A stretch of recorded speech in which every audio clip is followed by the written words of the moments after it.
sore ini kita melakukan buat sidak di kantor Meta.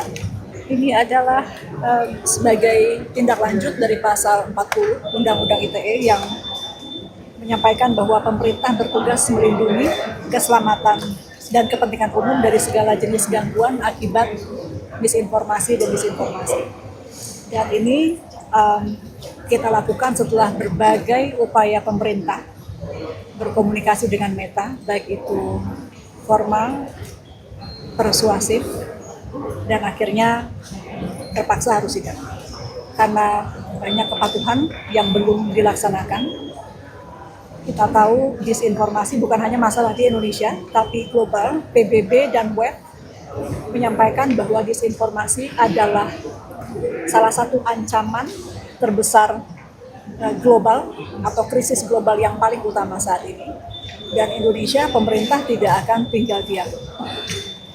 Kita hari ini berbicara tadi dengan pihak Meta untuk meminta beberapa hal. Pertama, keterbukaan algoritma, keterbukaan moderasi konten, kemudian apalagi untuk melaporkan hal-hal yang memang menjadi kewajibannya untuk melapor, termasuk tadi ada pertanyaan-pertanyaan yang belum bisa dijawab. Kita minta ditingkatkan pengawasan karena kita ini digital market yang sangat luas. Dengan pengguna internet 230 juta, kita mau ada banyak orang yang juga ikut mengawasi ranah kita agar aman dan juga dapat melindungi masyarakat banyak. Tadi belum bisa dijawab ada berapa sebetulnya yang melakukan pengawasan terhadap konten-konten disinformasi. Disinformasi itu teman-teman berbagai hal. Yang paling utama, paling tinggi adalah disinformasi kesehatan.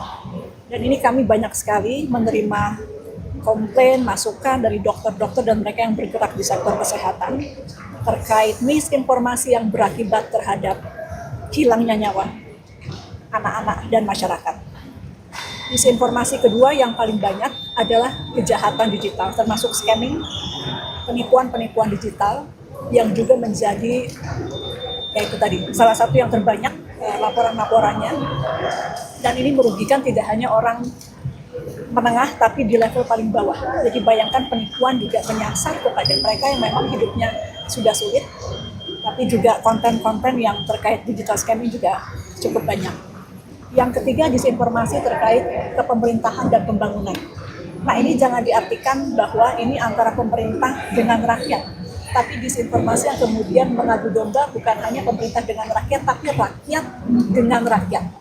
Polarisasi yang kemudian berujung kepada kebencian satu kelompok masyarakat dengan kelompok masyarakat lainnya.